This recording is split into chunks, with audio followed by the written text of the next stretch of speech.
Domestic investors today are coming with expectations that we will hit every ball for a 4 and a 6. मतलब 20-30% return तो लोगों को लगता है बर्थ राइट है. If people are coming with 20, 30, 40, 50% return expectations, they are likely to be disappointed, and that disappointment could impact the flows. आज तक किसी ने अपने घर में करेंसी नोट रख के दुगना होता देखा नहीं है, but a large part of Indians believe कि घर पे करेंसी नोट रखेंगे तो दुगनी हो जाएगी. अगर आप राहुल द्रविड़ टाइप के बैट्समैन हैं तो पहले बॉल पे छक्का मारने की कोई जरूरत नहीं है, और अगर आप वीरेंद्र सहवाग और पहला बॉल हाफ वॉली है तो बिंदास बल्ला घुमा लीजिए.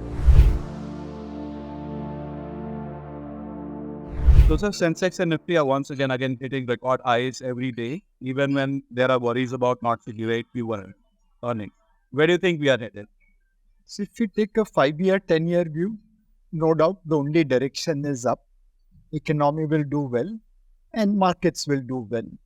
If you are taking 3, 6, 9, 12-month view, I have no idea where we are headed.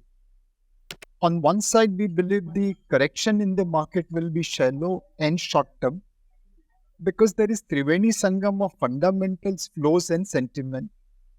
Despite Q1 results which were subdued, the market still believes that we are on course to achieve low double-digit earnings growth for this year and next. If that happens, downside of the market is limited. The liquidity is very strong.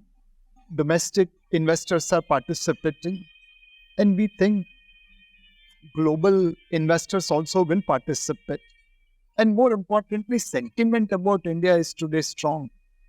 Investors can't go to Russia because of Ukraine, to China because of Taiwan, to South Africa because of social strife, to Brazil because of communist government. In emerging market, there are very limited choices, and India is one bright option. So with Triveni Sangam of flows, fundamentals and sentiment, I think downside is limited, but do expect volatility over next 3, 6, 9, 12 months. So, everybody has been attributing the strong rally to domestic inflows. But let us also look on to the risk side. What can be the worst case scenario for the domestic inflow momentum to slow? So one, domestic investors today are coming with expectations that we will hit every ball for a 4 and a 6. मतलब 20-30% return तो लोगों को लगता है birth right है. Now, if you look at 20-year return of our broad market, it's about 13% plus. Last 4.5 years return is about 21% plus. And 15 years return before that was just about 11% plus. Now, going forward, we expect returns to moderate. If people are coming with 20, 30, 40, 50% return expectations, they are likely to be disappointed, and that disappointment could impact the flows.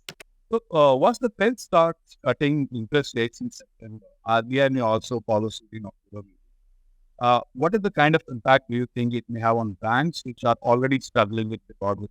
So our feeling is that RBI will not succeed or follow Fed that quickly.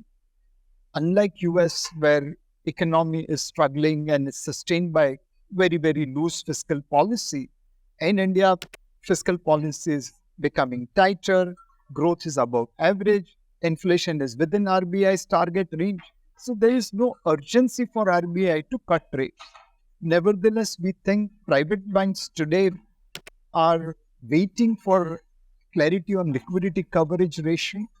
The guideline which has been announced by RBI for consultation can impact banks' margin by 10 to 15 basis points depending upon how it gets implemented. So market will probably wait for certainty on that guidelines and then take a call. From a valuation point of view, some of the PSU and private banks are at very, very reasonable valuations. Of course, there are some banks where floating stock is limited and valuations are like FMCG company. We think whenever supply emerges in those counters, those stocks will have good correction. In case if the equity market falters, will investor again start seeing fake in bank deposits? SBI MD Ashwini Kumar Tiwari had recently suggested this. Do you think? So, frankly speaking, I have never been able to answer this question When I look at RBI's data between FY21 to FY23, this was the period when markets have done exceedingly well. And the total amount of investment by households was about 4 lakh crore. They put about 2 lakh crore in direct equity, bonds, debentures, fixed deposits of corporates, and so on and so forth. They put 9 lakh crore in currency note. आज तक किसी ने अपने घर में currency note रख के दुगना होता देखा नहीं है, but a large part of Indians believe कि घर पे करेंसी नोट रखेंगे तो दुगनी हो जाएगी. So my feeling is that one day Indians will become mature. They will realize that currency note घर पे रख के पैसा नहीं बनेगा, and that money will start coming into fixed deposit as well as capital markets. 93% of Indian households' financial sector allocation is at negative real return or marginal real return.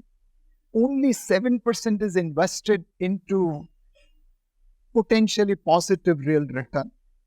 अगर आप 93% savings negative real return पे डालेंगे तो wealthy कैसे बनेंगे?